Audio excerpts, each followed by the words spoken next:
absolutely galaxy brain level pick for this event. Yeah, he started off with just so many free matchups, but this is what this deck is. It's a matchup deck. It's not as much about outplaying your opponent as it is sometimes just getting lucky and hitting the right matchups. I mean, looking at this list, 5 Palkia, a Lugia, those are automatic. Pretty much. The Snorlax with 3 Cologne, or playing 3 Cologne, that's another win. Regidrago, Charizard, that's another good matchup. Roaring Moon, we saw how close that was in the Worlds Finals, has only lost to the Lost Box deck, which is essentially an auto loss for Iron Thorns, and Regidrago, which is another close matchup. So anything could happen here. This is the first Terrapagos all event, despite being the most popular deck in Day 2 that Leonardo has played against. As we get ready and shuffle into the action, and you see the dice slowly in front of the table. With there being only 4 basic Pokemon, Freya, we may have to, you know, buckle in, snuggle up a little bit, since there is only 4 Pokemon. There's going to be a lot of mulligans potentially happening here. Yeah, but I tell you what, actually, that's the last thing you want to be doing, especially against Terrapagos Dusknoir. The more cards that you draw, the more combo pieces that you have to pull off these really insane turns. So I'm sure, like, the less mulligan cards that Leonardo can give Austin, the better for him. But we do see, looks like there it is, mulligan number 2. And when you are playing a deck that only plays 4 basic Pokemon, it's kind of inevitable that this happens, like you just said. And this is all the bonus here for Austin Ellis. It will be really interesting. I'm going to double check right now who is going first in this matchup, since this is really crucial. So Austin going first is big. It means that he will essentially get to, as long as these cards are not terrible, have a plethora of draws and set the board up perfectly, and immediately it may put the clock on Leonardo to find that judge on turn 1. Yeah, but it is interesting actually, because it looks like Leonardo won the coin flip, but chose for Austin to go first. So even in this matchup, thinking that he would rather go second, a very interesting choice of strategy from Leonardo. And it looks like a Pokemon has finally been found. So we'll see both players put out their prize cards. Always a big factor in terms of the Pokemon TCG. You won't have access to those cards unless you take knockouts. And Austin, of course, does get to draw a card for each time Leonardo was unable to find a basic Pokemon. Yeah, it looks like it was just 2 in this instance, which, yeah, for a quad deck is actually not too bad. Only 2 extra cards to work with. You don't want to, but it's definitely could have been a lot worse. Let's have a look at these prize cards then. The double turbo energy for both players, definitely more important for Austin, as well as an energy lotto.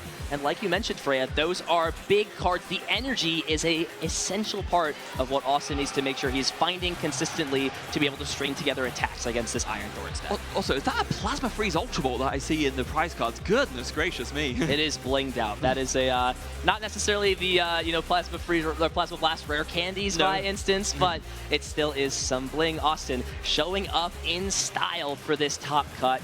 It is going to be a good one. We've got Iron Thorns versus Terrapagos. Only one can advance, and this is going to be the match to showcase who will make it into the top 8 and have all the glory that comes with it, and potentially more. Yeah, and you just know that all the Brazilian fans here in the crowd will be cheering for their home hero, cheering for Leonardo to make it through to top 8 and to make it through all the way. I'm sure Austin will have some folks cheering for him in the crowd as well. So, you know, maybe a home field advantage for Leonardo, but there's plenty of love for both of these players in the crowd today. This is going to be anyone's game. There is so much that can go right, and there is so much that can go wrong. Sometimes you just draw 4 cards off a judge, and you have nothing. And sometimes you judge your opponent, and they have the absolute stones. They have everything they need to get the knockout. So truly, it's going to come down to how this ability lock affects Austin in terms of his game plan. Because if it essentially does nothing, then all Iron Thorns is a 140 damaging basic two prize Pokemon that just does a little bit of energy maneuvering and movement, and that's it. Yeah, and it has to be your undercard to get you there, right, with the Crushing Hammers to discard energies and so on. Now, I just found out something interesting here. So we were just talking about how there were no Lugias or Raging Bolts in top 16, right? Yeah. That's Austin's fault. He beat 2 of them apiece on his way through to the top 16 cut here. And probably why there's also so many Regidrago in this top cut, since they also have managed to either avoid or take down all the events. And you could already hear, we got a chant going here for Leonardo, it seems, out in the crowd, getting ready, getting excited for this match. You gotta feel nervous here, Freya. On this stage, this is both players' first time at an international top cut. Oh, it is? So it is going to be a big experience for both, and there is a lot of pressure, no matter how comfortable you feel in this matchup. Yeah, this is don't get it twisted in terms of, you know, how it normally is. This is going to be, you're going to hear more of a hype crowd reaction for this top 16 than you've probably seen for any other top 16 match at any other tournament. This is how it is here in Brazil. There are no fans like Brazilian fans. I will die on this hill, and it is so cool to be at LAIC only for that reason alone. Every second that passes is just more anticipation building up. You see both players staying calm and collected, but I'm sure their hearts are racing fast, and they want this match to get underway as soon as possible. Judges are checking through everything, making sure all is good, and soon we'll be underway. Two mulligans there from Austin, as we do see the handshake, and we are kicking things off. As we already mentioned, Austin going first. Let's see how he can do with his turn one with these two extra mulligan draws. Second Terrapagos does come into play. And even with the mulligan cards, there are no basic Pokemon search at all in this hand, and that is big when you really need to use Fan Rotom in a situation like this. Already having the double turbo energy, and will play this Colress's Tenacity to search for an energy card and a stadium. And hold on, there is a very interesting combination of cards Leonardo has access to. Does play that one copy of Town Store, and of course has the Technical Machine Evolution, or excuse me, Turbo Energize. Yes. And that could mean Leonardo floods his entire board full of energy and is essentially set for attacking for the rest of the game. Wow, absolutely incredible stuff. And yeah, I can't believe even with those two extra mulligan draws, Austin finding basically like nothing. Like, what's even in his hand? Well, there is a double turbo energy, but that double turbo energy can only get you so far if you don't have any Pokemon to boost the effects of Unified Beatdown. So we will go ahead and see the Turbo Energized Technical Machine, one of the more seldom used technical machines, but it does allow you to search your deck for two basic energies and attach them to one of your bench Pokemon. And like all technical machines, we will just see the technical machine discard. As there's the Town Store being used. Now, I don't believe Austin does have any tool cards in his deck necessarily. Oh, there is one Vitality Band, actually. So that's big. Does opt to play the Vitality Band, and that is big. Why is that big, Freya? Because normally, you know, when it comes to Terrapagos, you cap out with your damage at 220. You know, 240 for 8 bench Pokemon, minus 20 for the double turbo. Iron Thorn ZX has 230 HP, so with that Vitality Band, that gets you that last push over the cliff to be able to KO a Iron Thorn ZX in one hit without the help of Dusknoir. That's massive in this matchup, actually. That swings it very much in Austin's favor. And it's just going to be benching Hoot, which was the top deck for turn, and attacking here with Unified Beatdown, only doing 40 damage because of the reduction from the double turbo energy. And immediately, Leonardo has a turn 2 attack with this Iron Thorns and will be able to instantly put pressure on Austin, since next turn, this Iron Thorns can knock out the active Terrapagos. Instead, though, is going to play Pokemon Catcher. Does Flip Tails have to imagine that may have gone after the Hoot, as that is the main way to, you know, disrupt Austin's ability to search trainers out. Yeah, definitely would have liked to go for that if they could have done, but instead it looks like it's just going to be attach to the active and then Professor's Research, refresh the hand, maybe try and find another Pokemon Catcher, see if you can target down that Hoot. It makes complete sense. You want to cut off Austin from his search and draw engine. Not bad, but here's another flip card, a big flip, Crushing Hammer. Does this get rid of the energy? No, it's another Tails. That would have been another big resource to get out of Austin. Would have to debate whether or not it's ever worth putting these cards into play. And this is a really interesting choice from Leonardo. I'm not sure I'm a big fan of just playing the stadium to play it down. Those Area Zero are important resources for Austin to boost that damage. And it's not really like the Town Store was helping Austin out too much in this spot. Yeah, I mean, it kind of, at least not helping more than it already has, right? You did the one search ready, you managed to get the Vitality Band. So yeah, more than that. There's maybe Leonardo's worried about another tool coming out, but yeah, definitely could have considered holding onto that Velocity for a little bit longer, as we do see there now. What's it, the Buddy popping, it looks like. And then yeah, two Hoot coming down there. It's a Noctowl ready to go in hand, and the Area Zero under depth. So I think we're going to be reaching for a KO here, you know. It is definitely possible. You do get to find 2 trainer cards out of your deck if you evolve that Hoot into Noctowl, which does have the Jewel Seeker ability. We've been saying it all weekend. It's what makes this Terrapagos deck as powerful and consistent as some of the other decks in the format, if not more. So it does have that into play, and there is the Area Zero under depths. So there's the evolution, ability being used, and now just is the question, are we going to see the bench just get automatically filled up? And we will. No need to play a supporter card when you can just search these trainer cards out, the Buddy Poffins, and there we go. 4 Pokemon put immediately onto the bench due to that 60 damage from earlier on, or excuse me, 40 damage from earlier on. This Terrapagos EX will be dealing enough damage to take the first 2 prizes of this match. Yeah, but I I mean, even if it weren't for that 40 damage, right, the Vitality Band is ready to go in hand. So what, I mean, guess the benefit there is that you can save it to get a follow-up attack on a fresh Iron Thorns EX without attaching the Vitality Band. So yeah, super, super strong. I cannot overstate just how important that Vitality Band is. Like, Austin is not playing Boufflant in this list, I've noted, but that Vitality Band makes this matchup so much easier for him. Absolutely. It lets you reach for those one-hit knockouts, and that's exactly what you are looking for in a matchup like this. This is going to be a big turn here for Leonardo. Does he have a way to disrupt the fairly large hand from Austin? There is, always a chance that you have a card like, Noctowl in hand, and it will be the Judge played. So here we go. This is the key cornerstone card of the matchup. How much disruptive pressure will Judge put on Austin in terms of setup? If Austin every time just has Noctowl, has double turbo energies, then there is no real feasible way for Leonardo to win this match. But if the opposite comes true, then the entire narrative flips. Yeah, it does. This is going to be a very, very big Judge here. So let's see. One of the 4 cards for Austin. Oh, one of them is Professor's Research. And a double turbo energy as well. And a Stadium Vacuum. Are you kidding? That is an intense cards to find there. Those are exactly what you are looking for, as we will see the Volt Cyclone respond in kind. Leonardo evens things up at 2 prizes. However, there is only that one Lightning Energy on the bench, and with there being a double turbo energy already played and a double turbo energy, in the discard pile, that means there is only 1 remaining in the deck, and that is always a scary thought to have when you need to be able to constantly attack once these Terrapagos are powered up and ready to go. Yeah, this list does play 4 double turbo energy, but we did see 1 was in the prizes. So there, like you said, 1 played, 1 in the discard pile. That means there's only 1 left in the deck to find.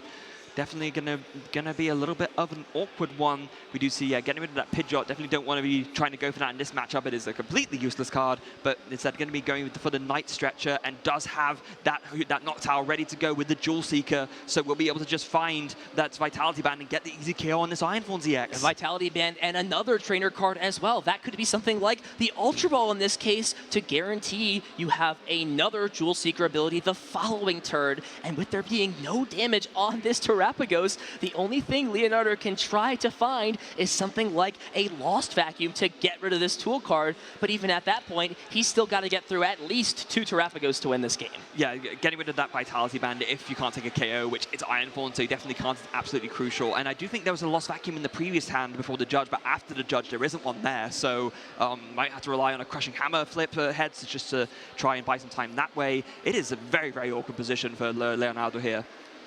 Interesting choice here to go ahead and use Ultra Ball right now. It's always a good card if your opponent plays another Judge, but this probably signals Austin has a rare candy in the hand, so just wants to, evolve into Dusknoir. And with Dusknoir now being in play, Fred, it means even if there is a Lost Vacuum, the Cursed Blast plus the Unified Beatdown will be enough to take out this final Iron Thorns. Absolutely. Austin has almost set up a checkmate board, I could say, with what's going on right now. There are very, very few ways Austin could lose this game from here, especially getting that other double turbo from the prize cards as well. So here's a Crushing Hammer flip. Is it going to be heads? This really needs to be heads plus a disruption card. There's Piece 1, so there's the heads. Is there a disruption card to follow this up with? I think we are having to rely on 2 of these Pokegear. It's a tough situation, though, because your opponent has 4 cards, but even in this situation, your opponent has a pretty curated hand of cards that they only want in this spot.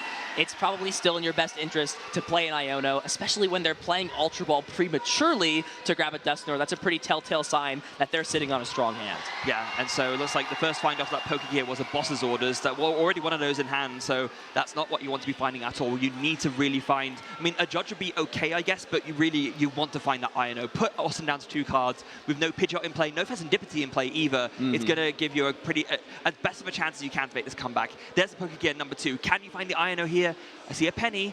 Big find. No Iono last card. No. It's not there. Things are not over yet. Austin, I'm not sure, has the double turbo energy yet. Let's not forget there is 1 in the prize cards, so there's only 1 double turbo energy remaining in the entire deck here for Austin. So not finished by any means. Now it just becomes the choice here for Leonardo. Do you hit into this active? Do you Boss's Orders and start to, target some of the support engine in the Hootoots on the bench?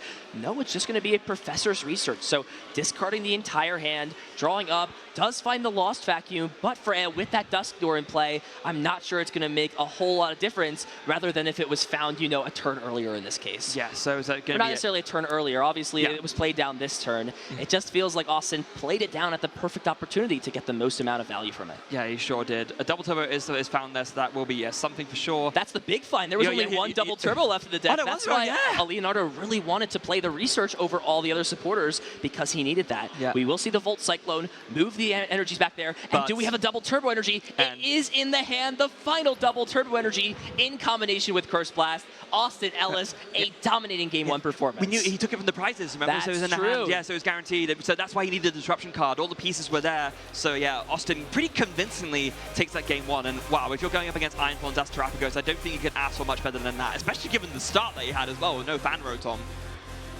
Yep, having cards prized, it's always a downside since you can't have access to them. But one of the plus sides of having a card prized is Austin knew at that point, listen, I have 4 prize cards left. I know my double turbo energy is one of those prizes. I have a 50% chance taking this knockout to find the double turbo energy. Absolutely. And if not, oh well, if I do, I win the game. Yeah. So it makes complete sense to go for it there. And yeah, with that convincing win, you got to be thinking, if you're Leonardo, like, what do I do here other than, I guess, flip bed of heads on crushing hammers and Pokemon catches at the right moment, right? What else can you do? Yeah, if 1 or 2 of those flips maybe went the other way, it could have definitely been a very different game. You know, if the crushing hammer heads is there and the energy's not taken off the prize card, it could have been out of energy cards in total for Austin in that game. Yeah. So it looks like Leonardo is choosing to go first in this instance, and it seems to be the opposite narrative. Leonardo just immediately finding a basic Pokemon and will now receive mulligans on the other side from Austin not having basics. What is this timeline we're in? That's not meant to that's not how it's meant to go, right? That's the kind of the reverse. And actually, I've got to be honest, with that decision, that's got me thinking that Leonardo probably didn't know what Austin was playing going into this matchup, and now knowing what the matchup is, deciding, yeah, I do want to go first, because against other decks, sure, you want to go second, but against Terrapagos, you really don't want to be doing that. So adapting based on the knowledge that he now has of Austin's deck. A very good point. It is sort of tough in such a large field that these international championships are to know what every single player is playing. Sometimes you have the advantage, right, of being in like a large testing group or a group with many players who are scouting in a sense, and they can tell you, hey, this is who you're playing against. Yes. Be prepared for this. But that's not everybody. No. Not everyone has the advantage of having that. As we continue to see cards drawn, it will be another mulligan here for Leonardo. I'm sure he's more than happy to have a little bit of a boost going into Game 2. Yeah, and again, definitely not the usual how it goes. You do play a good plethora of basic Pokemon here, so kind of unreal that there were 2 mulligans here. I guess it does just happen sometimes. Oh, the last card off of that draw there finds a Fan Rotom, a really about as good a start as you could ask for. It wasn't down that last game, and look what ended up happening. Yeah. Austin was still able to win, so you have to imagine how much more of an advantage having that card will be, as Leonardo will kick things off here in Top Gun of game number 2. But just a draw pass? Does he not have access to anything? Did we just see a draw pass over to Austin? I think that might have been the case. But yeah, there is... Oh, wait, I think we're just confirming exactly what happened. So it looks like things have actually changed here, and it will be Austin going first in this situation. So very interesting choice. Leonardo sticking with it, trusting his gut of going second in this matchup. We did see some of the advantages that did have before in the previous game, as through this first deck search, Austin will see that Prime Catcher being prized. Not a huge deal in this matchup, but it could always be a good card to have, especially if your opponent uses Pokemon Catcher to maybe bring up a Pokemon and attempt to trap it in some circumstances. Yeah, I can see the logic for going second here as well. You also get to be the one who plays the supporter first. Say if your opponent feels forced to attach an energy, not necessarily that they would, you can then discard it there, and you get to do a judge early on, play an Arven to get yourself set up nicely. So I do see the logic for going second too, especially when you can attack on the first turn and go for here the Turbo Energize, which is going to set you up very, very nicely with your second Iron Thorns on the bench. Absolutely, as long as there is a Techno Radar in the deck, these Pokemon can be found. But hold on, is there any Techno Radar? There is one in there, one of them being prized. That would have been a big miss. It's really not optimal to play that Technical Machine Energized down until you've searched the deck and seen what pieces you have. He knew. He was just... That's Aura right there. Yes. Leonardo knew exactly what he had. He knew he had the Techno Radar, so we'll now be able to search out 2 of these Iron Thorns EX. It's essentially a glorified Nest Ball in this deck. Yes. because you only got those Iron Thorns. You get to search for 2 Pokemon instead of 1 at the cost of discarding only 1 card from your hand. Yeah, easy discard choice as well from the Techno Radar for the discard cost. Getting rid of that Canceling Cologne, not going to be useful in this matchup in the slightest. And then just going to go ahead and fire off that Turbo Energize, get 2 basic energies from the deck and attach both of them to that benched Iron Thorns EX. Back to Austin. Does he have the absolutely crazy turn 2? It looks like he's prepared for it. Oh, there's a Terrapagos. Wow, just has the switch already in hand. This is a good first step here for Austin. Immediately grabbing the Vitality Band. This could signal that Austin already has double Turbo Energy in hand. That is the most difficult resource for him to be able to find since he's only got the Energy Lotto.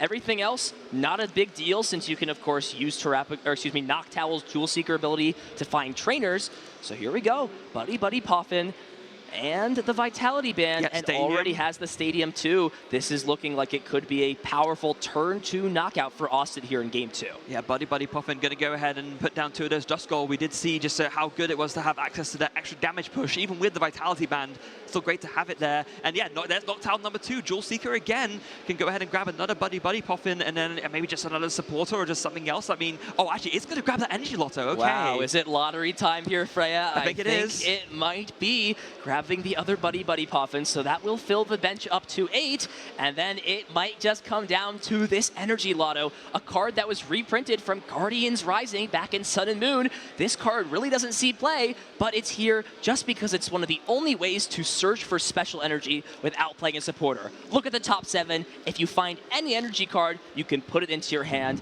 and it's really going to be big. If Austin can find this double Turbo Energy, will put on insane pressure over on Leonardo's side. Yeah, and he has maximized the odds here. He has gone for 2 Noctowls, 2 Buddy Poffin, set up the bench, set up everything else. He has been a lot of cards out of the deck, so the odds are going to be in his favor here. Let's see if he hits it. 1, 2, 3. Hey, he hits out the 3rd card! Finds the double Turbo Energy. That is a big hit here for Austin. Has not even played a supporter card yet, and with this Vitality Band, already has a turn 2 Unified Beatdown knockout lined up in play. And yeah, if you're Leonardo, what do you even do here, right? I mean, your opponent had the most ferocious heads every single time, and Iono to boot. I think this is about as advantageous a Terrapagos deck can be against the Iron Thorns. And again, it's all about this Vitality Band. Cannot be overstated what a matchup swinger this one card is. And immediately, Leonardo is on a 1-turn clock to find at least a Lost Vacuum plus a Crushing Hammer as well would be huge cards to find. So Leonardo now with a 6-card hand. Speaking of Crushing Hammer, what's better than that? How about Enhanced Hammer, a consistent way to just discard special energies? Did not even have to come up in that first matchup, but that will be a big card here if this does go to future games. Yes, it will. So definitely going to want to be playing that. Going to go look for the rest of the hand first just to see what's doing, because find that Lightning Energy, so we'll be able to do the attack for the 160, which is a very, very good number. Of course, there goes the Enhanced Hammer by double Turbo Energy, and it's going to be an Arven after that. I imagine we're going to want to search for another Iron Thorns because you only have the 1 out right now, and then maybe something else to set up for next turn. Well, let's not forget, there are no more Techno Radar in the deck. The 1 was played, the other Iron Thorns got shuffled to the bottom of the deck because of Iono, and the 2nd copy of Techno Radar is in the prize cards, as well as that Lost Vacuum, and there's only 1 Lost Vacuum here. So from this position, Leonardo cannot disrupt the ability to attack besides being able to play a Stadium card, but I'm not even sure if Leonardo has any of those in hand right now. It may just be, Austin, if you have another double Turbo Energy, you win the series and you win the game. And so because of that, gonna fetch this Prime Catcher, and okay, I was gonna say you can target down a Hoot to draw a Duskull, but there's 2 of each. So you don't take it 1 out. You no matter what, there's gonna be at least 1 Duskull or at least 1 Hoot available for Austin next turn. Unless you can combine it with Stadium Bump, but like you just said, I don't think there is one. There's a Pokemon Catcher. Oh, it's a Tails! None of the coin flips going Leonardo's way in this position. Does have the Prime Catcher, and that is a big question for Freya. What do you go after? It's got to be these Hoots, of course. Because you have no bench Pokemon, no reason to switch. You cannot switch, but you can still play the Prime Catcher. It will be the knockout, and here we go. Does Austin have the double Turbo Energy and the ability to search out this final Pokemon in play? We will just see the Pidgeot come out, and we are going to be thinning, it seems like. We've got the Ultra Ball. We've got the rare candy for the Dusknoir. It's not going to matter in this point, but we're immediately going for the Noctowl. Is there... Oh, double rare candy! Double rare candy, the game is there! 2 times Curse Blast, 2 knockouts. Austin Ellis doesn't even finish off with an attack. It's a Dusknoir show, a ghost party. Austin Ellis is advancing to top 8 here at LAIC. Doing it in style as well with a double ability, double Curse Blast knockout, placing 26 damage counters, 260 damage on that lone Iron Thorns, and that was all she wrote for Leonardo. Huge congratulations to Austin Ellis. You have made top 8 here at the Latin American International Championships. Wow. That is a way to deal 230 damage without attacking. Dusknoir's Curse Blast, such a powerful ability, one of the most powerful abilities the TCG has ever seen, and it was put on perfect display there. If your opponent's not going to win next turn, giving them 2 prizes, it's no cost if you're just going to win right there on the spot. Yeah, and I think if you're Leonardo as well, you got to think to yourself, okay, I had a lot of favorable matchups, and this was just one which was already not a favorable version, but then, rather, not a favorable matchup, but then against a version of the deck where it's just even more brutal because of that Vitality Band inclusion, and yeah, still a hugely impressive performance from Leonardo, and I'm sure he's going to be walking away with his head held up high. Yeah, especially since most of these Terapagos lists that we've seen recently are playing a lot thinner of a Dusknoir line.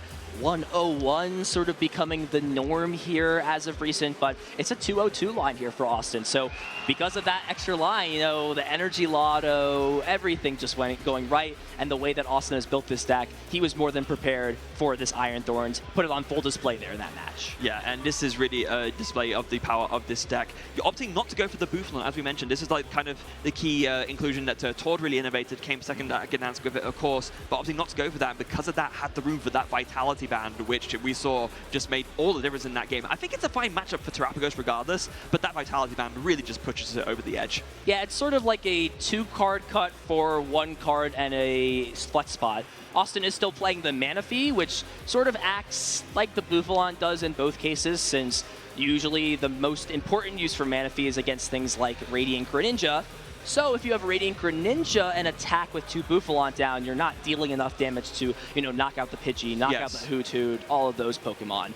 So it's sort of, you know, a mixture, and Austin took that extra deck slot, excuse me, to put it towards Vitality Band. I'm sure it's been great for him all weekend, but it was definitely good for him here in that top 16 match. Yeah, it really was. Wow, and I mean, over like very quickly as well. I mean, we see how long do we have left on the clock? Like 40 minutes or something like that? Too much time. That did not take very long at all. And but when Austin has a setup like that 2 games in a row, what do you do if you're Leonardo there? Like, well, you lose, I guess. That's what you do.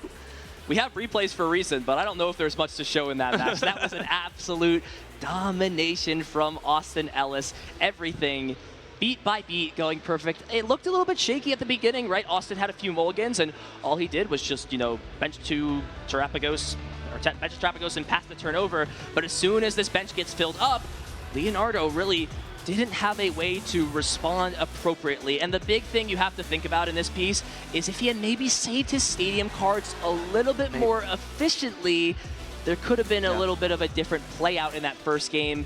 But it's hard when you only have Colress as a way to search that stadium out. Yeah, I think the big thing in that first game was just missing the flip on the Pokemon capture, right? If you knock out the Hoothoot, you really stifled the setup there, because that was really what got Austin going there. So missed that, but yeah, in game 2, double Dusknoir, Rare Candy, Curse Blast, Rare Candy, Curse Blast. That was all she wrote, and Austin won that series very, very convincingly, 2-0. Hello, Pokemon fans. Well, welcome to the main stage here. I'm here with our winner of the first asymmetric round here. It's Austin Ellis. Austin, that took 20 minutes. Do you even have a feeling yet? I'm surprised it took that long. It's not a good matchup. It's not a good matchup. I think we could definitely say just that. Yeah, we saw cards flying around left and right. It looks like you knew your way around that one pretty well. Is that something you're looking to maintain moving in deeper into this tournament? Yeah, hopefully. Well, we saw some really clean moves there. Of course, you found that way at the end to clean up the victory. Went for a little style there. You had the Curse Blast back to back. Have you been able to do that with the 202 Dusknoir line a little more, or is that the inclusion? A little less. I used to play 302, and then I moved to 202 just to make a little more space. It's a little bit harder, but now I put in Thornton, so sometimes you can get that like kind of cheeky play like that instead. We like that. I believe we've seen you playing this deck a little bit now. You played it at a few of the regional events. You've been building on those performances. Can you speak on that confidence that you have now with the deck with so many games? Yeah, so before the tournament, I was waffling between what deck I want to play. I was like, Snorlax is pretty good. I don't know. I don't really like it, though. There's a lot of Spiritomb. And I was like, I'll just go with the Turtles. You know, they did me well in Louisville. So we'll just do that. I got to update the list. And I was like, I play Spiritomb. I should probably play Manaphy. And lo and behold, it worked out super well because there's Greninjas left and right, a whole bunch of things just trying to hit my bench, and it paid off. There you go. Yeah, we see a few other decks that are likely to make our top 8 or already in the top 8 now. A few Regidrago in there. What are some of the decks that you're looking to face off against now that you've moved into this top cut here? Sorry, looking to? Yeah, which one would you like to see? Anything that's like one price, like Lost Box, if there is anything like that. I don't know what else is in top 8. Anything that is not Drago. Drago is just like, yeah. Yeah, we've seen that deck can it can perform wonders, but so have you with this 20-minute match here. Is there anybody that you want to thank for getting you to this point in the tournament? I want to thank my partner Anastasia. She has grown a business with me in Canada. We've been having a lot of fun, and it makes us able to afford things like this, and that we can actually enjoy our lives a little bit. So really thankful for that. I love it. That's great to hear. Let's give one more round of applause to Austin Ellis, our first player to make it through the asymmetric cut. Casters, back to you. Thanks, Kyle. Not Chip. My bad.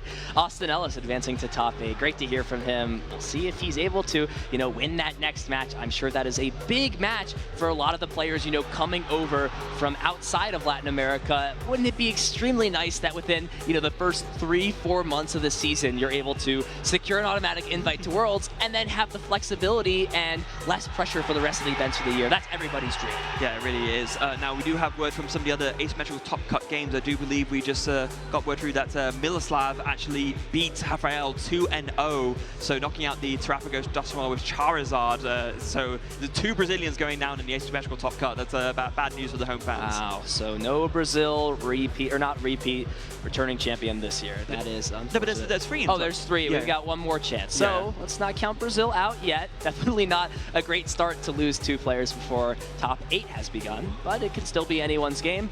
We, of course, have that one last match remaining, and that is going to be, of course, the Regidrago mirror match, Raz Wolf up against Julius, and that is going to be the winner of that will play against another Regidrago. So again, Regidrago guaranteed in top 4. They've just all hit each other essentially on the bracket, or at least 3 of the 5 have hit each other immediately. Yeah, we don't quite know the results of that one yet, but of course, as we get it, we will let you know. But yeah, Miloslav winning 2 against Rafael, then just that Regidrago mirror left, and then once that one is done, we will have our top 8 locked in, and then those will be the 8 competing to the chance to be our Latin America 2025 season international champion. There's a lot that can happen. I am excited to see how everything plays out.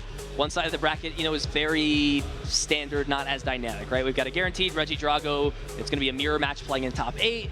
Top 4 will then be, a culmination of things. We do also now have top 8 on the upper side guaranteed. It's going to be Goldengo up against Terrapagos, and that is a really interesting matchup that can honestly go both ways. Yeah, it'd be interesting, and also, like we were talking about at the beginning, Ilya breathing a sigh of relief there, I think, given that you would much rather go against Terrapagos Dusknoir than you would against Fawns. I don't think it's not an auto-win by any means. I'd say it's probably about an even matchup depending on how things go. We actually played it in the lobby of the hotel. Yeah. So yeah, definitely can go either way, but would much rather face Terrapagos Dusknoir than Iron Fawns for sure.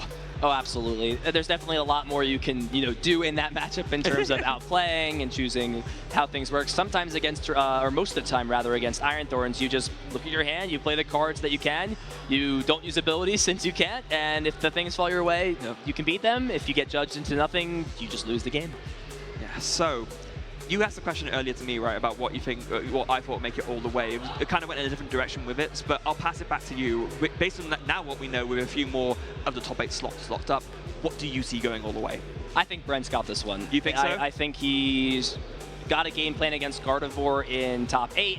I think he either plays against the winner of Goldango or Terrapagos. I think both of those are fairly good, especially since the Terrapagos does not play Bouffalon. That's a lot better for Regidrago. And I think out of everybody still remaining in the event, he is probably the most experienced and accomplished player left. So by experience, deck choice, and comfort all combined, I have to say I'd give Brent the advantage to take it home. Yeah, that does make a lot of sense there, and he'll be hungry for it as well. Only just recently, after so many top results, managed to get, of course, his first regionals win, but he's going to want to be adding an IC win to that notch too. Yeah, absolutely. At this point, you know, the way things play out, it could honestly be anybody's tournament. It comes down to, again, a lot of those factors. What will happen in certain matchups? What will happen, you know, with the way things are played out in terms of, you know, how certain dynamics and players and everything in between. It really can totally flip. Nothing's guaranteed in Pokemon, and that is the biggest thing to think about. However, I still have my picks. I still have confidence that Brent's going to take it down. We'll see how well that ages. I mean, he is very, very capable, but it truly could be whoever. Yeah, although speaking of Brent, I do believe he will be our feature match for our top 8. So it's going to be Brent Tonneson against Rose Gregson. It will be that Regidrago against Gardevoir. So I'm actually really glad I'm featuring that because we've not had a chance to feature Rose yet this entire stream. Like, you know, been on an absolute tear. Was the only, you know, 10-2 to dodge the need to play that playoff round in the asymmetrical top cut, and we'll get to see her show her stuff with this Gardevoir deck. And Rose is the only UK representative from this entire top cut. I know multiple players, many players, I'm sure, traveled over from the UK. There's a very active scene for the Pokemon TCG. So many League Cups, like, so League Cups are coming out of your ears. It's, yeah, like so many. All right. I mean, Freya, give me one more thoughts again. Just, do you think going into this matchup that Brent is favored? Do you think Rose has got what it takes? What do you think? So I think the fact that you can pick apart setups with the Phantom Dive is a big one, of course, especially given that, you know, the way this Gardevoir deck operates now, you kind of have to, you know, self-damage in order to get to, you know, those big numbers to do damage with the Roaring Scream, with the Scream Tail, or, you know, do the attacking with the Drifloon. But I think you said, I do give it to Brent / Regidrago here, but I don't think it's like a guaranteed win at all. I think it's going to come down to experience. I think it's going to come down to how these two players see the matchup, and it's actually, I'll be completely honest, it's not a matchup I've thought about that much, so I actually do, I'll be very interested to see how it plays out, actually. I think the big thing to think about in this matchup is that, you know, there is a certain card that Rose is not playing in her deck. I mean, this is essentially a copy of the list that that Shen was playing. Oh, right, okay, so yes. It's essentially the same deck list. So that being the case, you know, this is the primarily popular version of Gardevoir.